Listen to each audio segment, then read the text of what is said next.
പോലീസിന്റെ എഫ്ഐആർ പ്രകാരം രജിസ്റ്റർ ചെയ്ത കേസിലെ കുറ്റപത്രത്തിലുള്ള 15 പ്രതികളും കുറ്റക്കാരാണെന്നാണ് കോടതി കണ്ടെത്തിയിരിക്കുന്നത്. 1 മുതൽ 12 വരെയുള്ള പ്രതികൾ കൊലപാതകത്തിലും ഗൂഢാലോചനയിലും നേരിട്ട് പങ്കെടുത്തു. ബാക്കി 3 പ്രതികൾ 13, 14, 15 പ്രതികൾ കൊലപാതകത്തിൽ നേരിട്ട് പങ്കെടുത്തിട്ടില്ലെങ്കിൽ പോലും അവരും ഈ ഗൂഢാലോചനയിൽ പങ്കാളികളായിരുന്നു. ഒപ്പം തന്നെ പ്രതികൾക്ക് രക്ഷപ്പെടാനും അല്ലെങ്കിൽ കൊലപാതകത്തിന് മുഴുവൻ സൗകര്യങ്ങളും ചെയ്തു കൊടുത്തത് ഈ 3 പ്രതികളാണ്. അതുകൊണ്ട് കൊലപാതക കുറ്റം ഈ മുഴുവൻ പ്രതികൾക്കും 1 മുതൽ 15 വരെയുള്ള പ്രതികൾക്ക് നിലനിൽക്കും എന്നുള്ളതാണ് കോടതി പറഞ്ഞിരിക്കുന്നത്.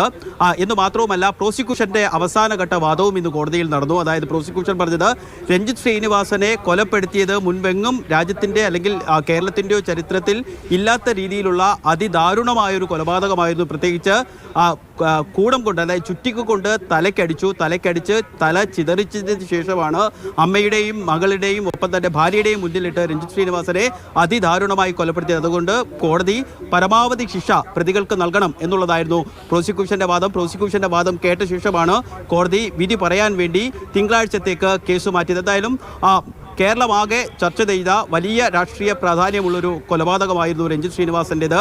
SDPI നേതാവായിരുന്ന ഷാനെ BJP പ്രവർത്തകർ കൊലപ്പെടുത്തുന്നു. ഇതിന്റെ വൈരാഗ്യം എന്നവണ്ണം മണിക്കൂറുകൾക്കകം രഞ്ജിത്ത് ശ്രീനിവാസനെ SDPI പ്രവർത്തകർ, പോപ്പുലർ ഫ്രണ്ട് പ്രവർത്തകർ കൊല ചെയ്യപ്പെടുന്നു. അതായത് ഈ കേസിന്റെ അന്വേഷണത്തിന്റെ ഘട്ടത്തിലൊക്കെ വലിയ ഞെട്ടിക്കുന്ന വിവരങ്ങളാണ് പുറത്തു വന്നത്. പ്രതികളെ പുറത്തേക്ക് അല്പസമയത്തിനകം പ്രതികളെ പുറത്തേക്ക് ഇറങ്ങും. പബ്ലിക് പ്രോസിക്യൂട്ടർ അടക്കമുള്ള ആളുകൾ ഈ വഴി പുറത്തേക്ക് വരും. ഒപ്പം തന്നെ രഞ്ജിത്ത് ശ്രീനിവാസന്റെ ഭാര്യയും മകളുമൊക്കെ ഈ കോടതിയിൽ എത്തിയിരുന്നു വിധി പ്രസ്താവം കേൾക്കാൻ വേണ്ടി. നമ്മൾ കാണുന്നത് കോടതിയുടെ ഗേറ്റാണ്. വലിയ സുരക്ഷാ സന്നാഹമാണ് ഇവിടെ ഒരുക്കിയിട്ടുള്ളത്. രാവിലെ ഞാൻ പറഞ്ഞതുപോലെ തന്നെ ധാരാളം ഡിവൈഎസ്പിയുടെ നേതൃത്വത്തിൽ 100-ലധികം പോലീസ് ഉദ്യോഗസ്ഥരാണ് കോടതി വളപ്പിൽ ക്യാമ്പ് ചെയ്തിട്ടുള്ളത്. കാരണം വലിയ രാഷ്ട്രീയ പ്രാധാന്യമുള്ള, വലിയ രാഷ്ട്രീയ ചർച്ചകൾ, വലിയ പൊളിറ്റിക്കൽ ഇമ്പാക്ട് ഉള്ള ഒരു കേസ് തന്നെയാണ് ഈ രഞ്ജിത്ത് ശ്രീനിവാസന്റെ വധം. പ്രതികളെ പുറത്തേക്ക് അല്പസമയത്തിനകം കൊണ്ടുവരും. തൊട്ടടുത്താണ് ഇതിന്റെ